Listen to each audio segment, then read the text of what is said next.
Alhamdulillahilladzi anzalal Qur'an hudan linnas wa bayyinatin minal huda wal furqan. Asyhadu an la ilaha illallah wahdahu la syarikalah wa asyhadu anna Muhammadan abduhu wa rasuluhu amma ba'd. Hadirin ikhwati iman rahimakumullah. Seorang ulama ahli di bidang qiraat dan tajwid yang bernama Ibnul Jazari, lahir tahun 751 Hijriah dan wafat tahun 833 Hijriah. Beliau pernah berkata dalam syairnya kurang lebih sebagai berikut: "Idh wajibun alaihimu muhattamu qabla syuru'i awalan an ya'lamu makharijal hurufi was-sifati liyalfidhu bi afsahil lughati muharririt tajwidi wal mawaqifi wa man ladhi russima fil masahifi min kulli maqtu'in wa mawsulin biha wa ta'ihun salam takun tuktab biha." Demikian untaian syair yang dibuat oleh beliau. Intinya dari yang barusan saya bacakan adalah beliau memberikan ilmu kepada kita bahwa, kata beliau, sebelum kita mulai membaca Al-Quran, wajib mempelajari dan menguasai 5 keilmuannya.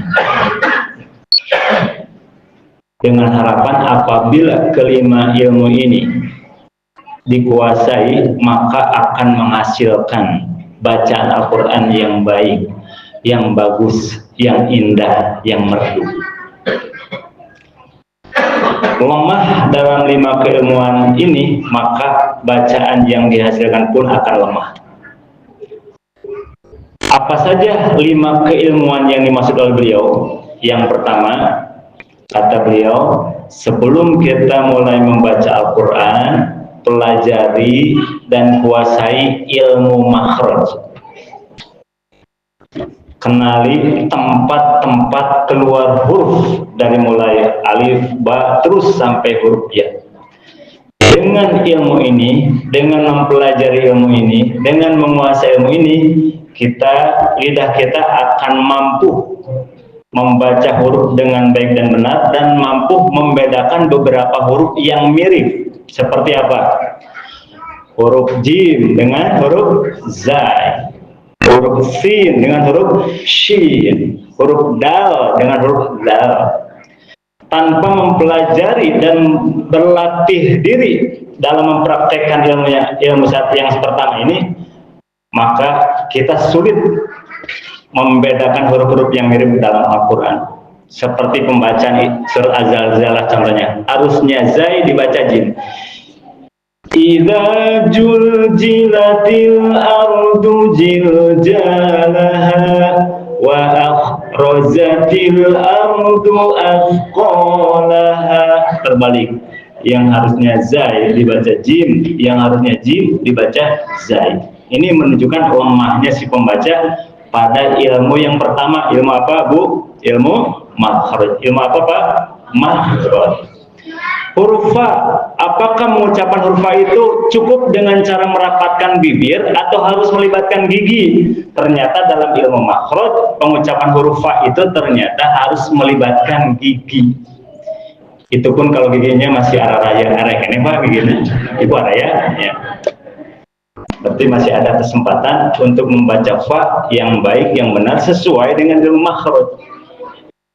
Berarti kalau kita membaca fa dengan cara merapatkan bibir dianggap belum pas, belum baik, belum benar. Qad aflaha man zakkaha, qad aflaha man tazakka, qad aflahal mu'minun. Alam tara kaifa fa'ala fa'ala rabbuka bi ashabil fil faja'alahum ka'asfin ma'kul.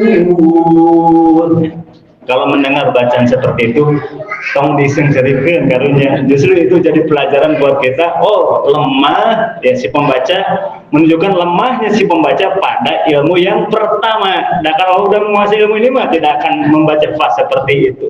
Itulah pentingnya ilmu yang pertama sebelum membaca Al-Qur'an. Ilmu apa, Pak? Ilmu apa, Bu? Iya, ilmu apa barudak? Ayo barudak dulu.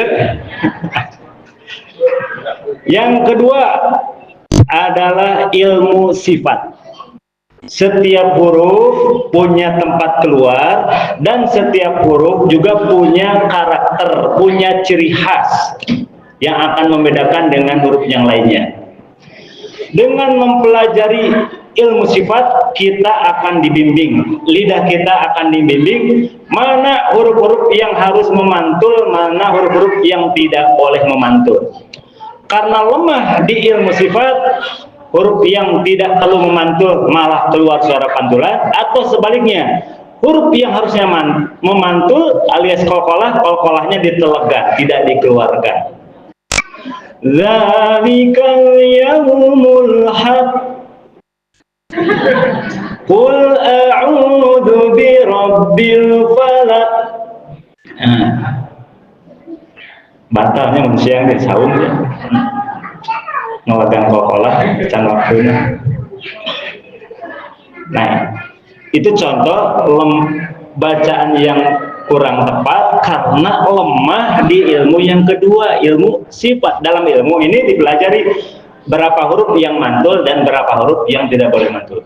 Dalam ilmu ini dipelajari mana huruf-huruf yang keluar napas dan mana huruf yang tertahan napasnya saat diucapkan.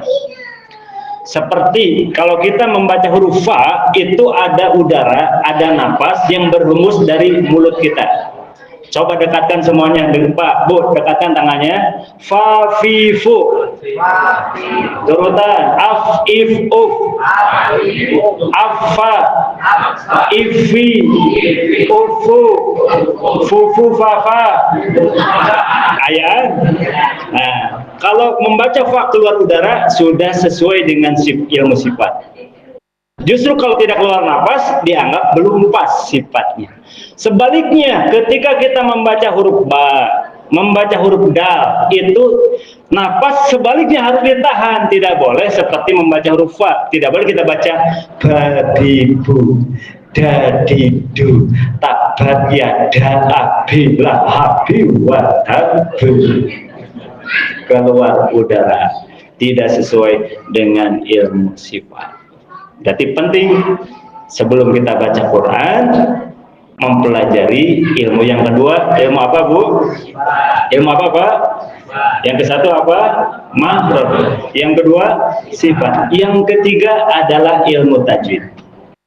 Dengan mempelajari ilmu ini, lidah kita akan dibimbing, diarahkan mana huruf-huruf yang cukup dibaca panjang 2 harokat, mana yang dibaca 4, mana yang dibaca 6. Kalau tanpa mempelajari dan menguasai ilmu ini, kita susah membedakan mana huruf yang harus dibaca 2, 4, dan 6. Akhirnya sering tertukar ukuran.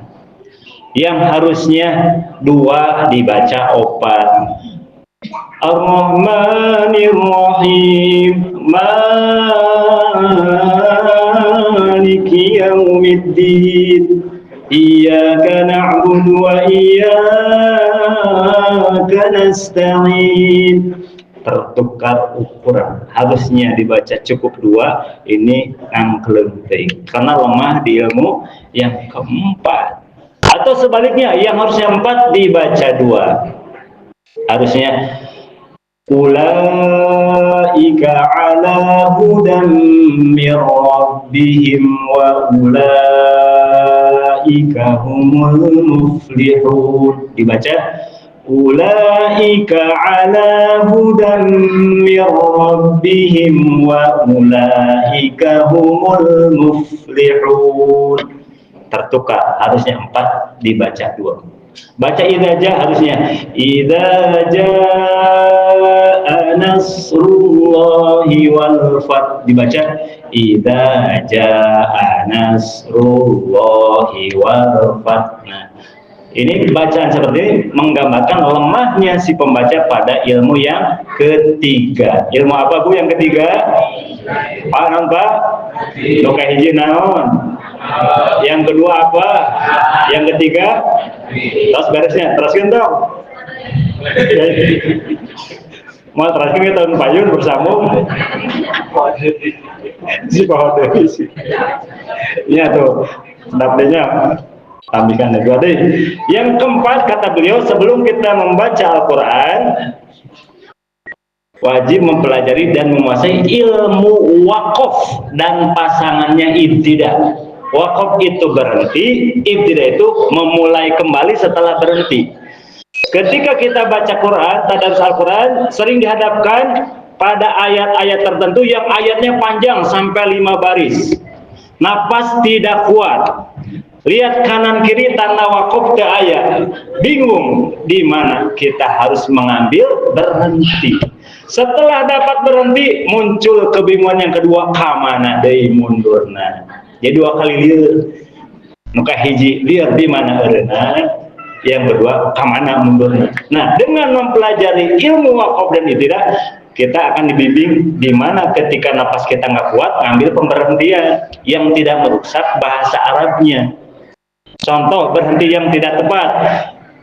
Innalladzina kafaru sawa'un 'alaihim mana udah di samberes.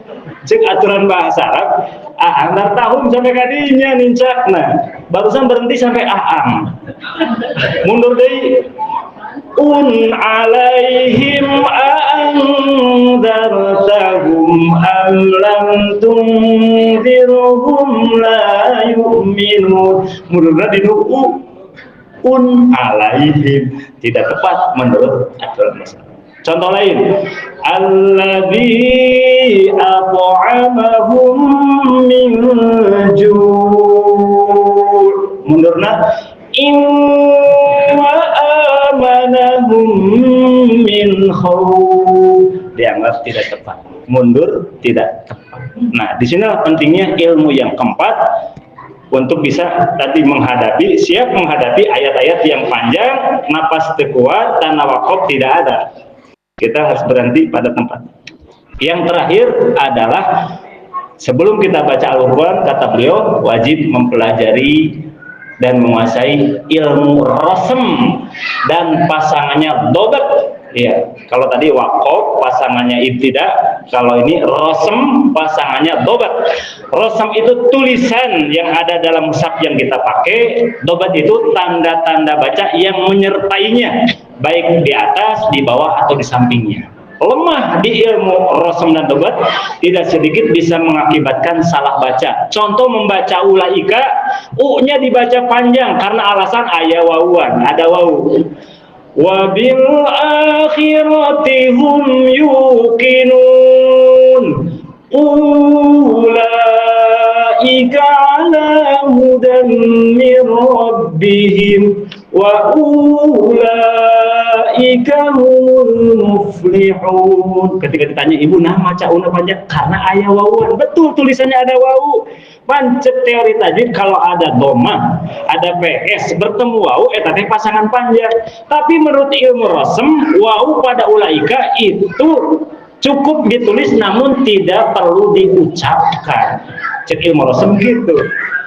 Wajib ditulis tapi tidak perlu diucapkan. Makanya hasil bacanya pendek. Ulaika tidak perlu. Ulaika tidak perlu.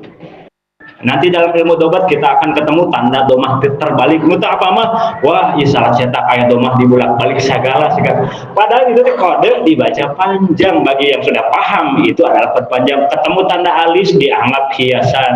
Ketemu nun kecil dianggap tidak ada pengaruh apa-apa. Ketemu tanda bulatan, ayat sama sukun nurada beda. Oh itu kan. Jadi bisa salah paham ketika kita lemah di ilmu ini. Itulah pesan inti dari beliau yang tadi saya bacakan syairnya di awal, bahwa penting sebelum kita membaca Al-Quran, bertadarus Al-Quran, untuk mempelajari dan menguasai 5 keilmuan dasarnya. Apa saja Ibu? 1, makhraj. 2, naon Pak? 3, naon? 4, apa? Waqaf. Tidak. 5, rosendang obat. Ya, hari ini kita ditakdirkan, diizinkan oleh Allah untuk bertemu dengan bulan Ramadan yang identik dengan bulan Saum dan Al-Quran. Mudah-mudahan persahabatan Al-Quran kita di tahun ini lebih baik dari sebelumnya, baik dengan cara membacanya, menambah hafalannya, menguatkan hafalan yang sudah ada, mengkaji maknanya, juga yang lebih penting adalah mengamalkan dalam kehidupan sehari-hari. Demikian yang dapat saya sampaikan. Semoga bermanfaat. Mohon maaf atas kekurangan. Aku lupa hadza wa astagfirullahi wa lakum. Assalamualaikum warahmatullahi wabarakatuh.